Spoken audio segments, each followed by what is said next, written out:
English లో మాట్లాడాలంటే భయమా? మీలాంటి వాళ్ళ కోసమే spoken English personal training classes ఇప్పుడే జాయిన్ అవ్వండి.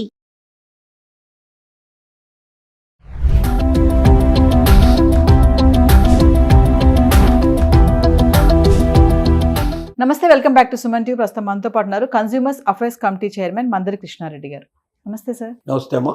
సార్, పోస్ట్ ఆఫీస్ అంటే ఇప్పుడు ఇంకా పోస్ట్ ఆఫీస్ని యూజ్ చేసే జనాలు ఉన్నారా అంటే ఉన్నారు, కొంతమంది వాడుతున్నారు దాన్ని ఇంకా.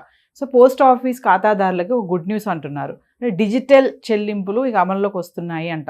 ఒక్కసారి దాని గురించి మాట్లాడుకుంటే వివరాలు. చాలామంది ఇప్పుడున్నటువంటి పార్సిల్ సర్వీసెస్ వచ్చిన తర్వాత, కొరియర్ సర్వీసులు వచ్చిన తర్వాత పోస్ట్ ఆఫీసులు పనిచేయడం లేదు అనే భావనలో చాలామంది అనుకుంటున్నాం.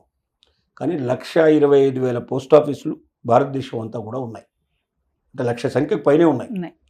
అంటే ఒక్కొక్క దాంట్లో మనం 10 మందినో 25 మందినో మనం లెక్కేసుకున్నా సుమారుగా 30 మంది పనిచేస్తున్నారు అనుకుంటే మనకు 30 లక్షల నుంచి 50 లక్షల మంది ఇంకా దాంట్లో పనిచేస్తున్నారు లెక్క ప్రకారంగా.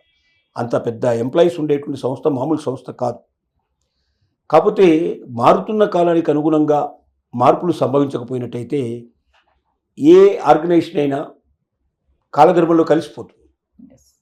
అందుకే పోస్ట్ ఆఫీసులను కూడా ఇప్పుడు ఏం చేశారంటే మినీ బ్యాంకుల్లాగా మార్చేశారు. అంటే పోస్ట్ ఆఫీసులో సేవింగ్స్ అకౌంట్స్ గతంలో ఉండేవి, డబ్బులు కట్టించుకోవడం, ఎప్పుడో ఒకసారి డబ్బులు మనం ఆ రకంగా తీసుకున్న తర్వాత 5 ఏళ్లకో 10 ఏళ్లకో స్కీము అయిపోయేటప్పుడు మన డబ్బులు మనం తీసుకోవడం అనేది జరిగేది. కానీ ఇప్పుడు అలా కాకుండా బ్యాంకుల్లో ఎలాగైతే ఖాతాలు నిర్వహిస్తారో అలాగే పోస్ట్ ఆఫీసుల్లో కూడా ఖాతాలు నిర్వహించేటువంటి పరిస్థితి ఉంది. అంటే మనం డబ్బులు చెల్లించవచ్చు, డబ్బులు తీసుకోవచ్చు.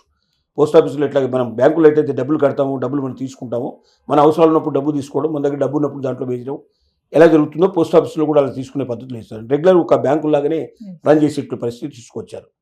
ఇది కాకుండా పోస్టల్ స్టాంప్స్ రిలీజ్ చేయడం, పాత పోస్టల్ స్టాంప్స్ అమ్మడం లాంటివి ఎట్లా ఉన్నాయి. తర్వాత స్పీడ్ పోస్ట్ ఉంది, తర్వాత మరి ఆర్డినరీ పోస్టులు ఉన్నాయి, దాంతోపాటు పార్సిల్ సర్వీస్ బాగా నడుస్తుంది. ఇవన్నీ కార్యక్రమాలు నడుస్తూ ఉన్నాయి. అంటే యాక్టివిటీస్ చాలా ఉన్నాయి. దీనివల్ల ముఖ్యంగా ఏంటంటే బ్యాంకులు నడవని చోట, బ్యాంకులు లేని చోట పోస్ట్ ఆఫీసులే మనకి ఇవాళ మరి దిక్కు. ఎందుకంటే అన్ని పల్లెటూర్లు అన్నింటిలో బ్యాంకులు ఉండవు. ఒక మండల హెడ్ క్వార్టర్ దాకా బ్యాంకు వెళ్తే ఏదైనా ఒక మేజర్ క్యాంపస్ ఉంటే అక్కడ కోఆపరేటివ్ బ్యాంకులు లాంటివి ఏమైనా ఉంటాయి తప్ప బ్యాంకులు, ఒరిజినల్ బ్యాంకులు అక్కడ దొరికే అవకాశం లేదు. మరి డబ్బులు దాచుకోవాలన్నా, డబ్బులు తీసుకోవాలన్నా మనకు ముఖ్యమైన కేంద్రం కావాలి. అందుకోసమే పోస్ట్ ఆఫీసులు అయితే పల్లెటూర్లకు అన్ని ఆల్మోస్ట్ ఆల్ ప్రతి పల్లెటూరుకి దాదాపు రీచ్ అయినాయి. ఏదో కొన్ని చిన్న పల్లెటూరులు లేకపోయినా మేజర్ గ్రామ పంచాయతీలు అన్నింటిలో కూడా ఉంటాయి. కాబట్టి ఒక రకంగా ఆల్టర్నేటివ్ బ్యాంకు లాగా ఉపయోగపడుతుంది పోస్ట్ ఆఫీసు. కాబట్టి పోస్ట్ ఆఫీసులు నడుస్తున్నాయి. కానీ ఇప్పటిదాకా నడుస్తున్న వాటిల్లో డిజిటల్ చెల్లింపులు లేవు. డిజిటల్ చెల్లింపులు అంటే మనకు తెలుసు కదా, ఇప్పుడు మనం ఏదైనా డబ్బు రూపంలో, క్యాష్ రూపంలో చెల్లించాల్సిన అవసరం లేకుండా మన అకౌంట్ నుంచి ఆ అకౌంట్లోకి మనం ట్రాన్స్ఫర్ చేసుకోవడానికి వీలుగా మనం ఇప్పుడు డిజిటల్ చెల్లింపులు చేస్తున్నాం.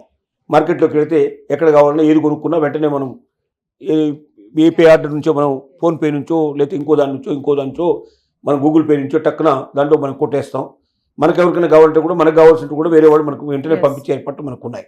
అక్కడ అలా కాకుండా పోస్ట్ ఆఫీసులు ఇప్పటిదాకా ఏంటంటే మనం డబ్బు కట్టాల్సిందే, మనం డబ్బు క్యాష్ తీసుకోవాల్సిందే, ఈ రకంగా ఉన్నాయి.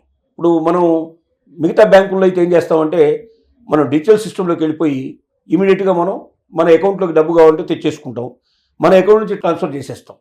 ఆ అవకాశాలు మనకు ఉన్నాయి. మరి అక్కడ అవకాశాలు ఇప్పటిదాకా లేవు.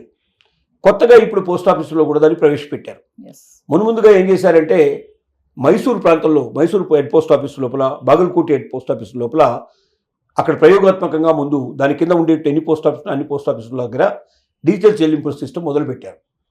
చేసి ఇప్పుడు క్యూఆర్ కోడ్ ఉండే సిస్టమ్ కూడా పెట్టారు. క్యూఆర్ కోడ్ సిస్టమ్ పెట్టడం వల్ల ఏంటంటే పార్సిల్ సర్వీస్ ఎక్కడికైనా పోయిందనుకోండి, లేదా మన లెటర్ ఎక్కడికైనా పోయిందనుకోండి, ఆ లెటర్ వాళ్ళకి అందిందా లేదా అనేది ఆ క్యూఆర్ కోడ్ ఇమీడియట్గా దాన్ని మనం ఫోన్ ద్వారా కానీ దాని ద్వారా కానీ మనం తీసుకొని దాని నుంచి మనకి ఇమీడియట్గా ఇన్ఫర్మేషన్ వస్తుంది. అంటే ఇది మన పార్సిల్ సర్వీసే మనకే వచ్చింది, మన లెటరే మనకు వచ్చింది, మన స్పీడ్ పోస్టే మనకు వచ్చిందని మనం తెలుసుకోవడానికి కూడా క్యూఆర్ కోడ్ చాలా ఉపయోగపడుతుంది.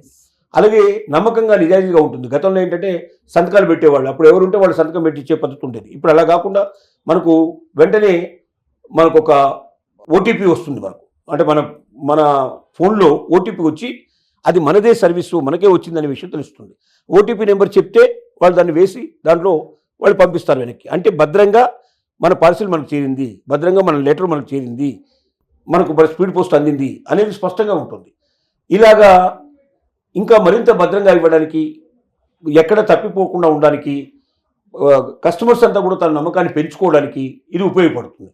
అలాగే డిజిటల్ చెల్లింపులు ఎప్పుడైతే ఉన్నాయో, మనం ఏదైనా పోస్ట్ ఆఫీస్లో చెల్లించాల్సి వచ్చినా డిజిటల్ చెల్లింపుతో వెంటనే మనం చెల్లించే అవకాశం ఇప్పుడు ఏర్పడుతుంది మనకు. అలాగే పోస్ట్ ఆఫీసులో విత్డ్రా చేసుకోదలుచుకున్నా మనకు వాళ్ళు కూడా మన అకౌంట్లోకి పంపించడానికి డైరెక్ట్గా పాసిబిలిటీస్ ఏర్పడతాయి. మనం వెళ్లకుండానే ట్రాన్సాక్షన్ చేసుకోవచ్చు. ఇలాంటి అవకాశాలు చాలా ఉన్నాయి.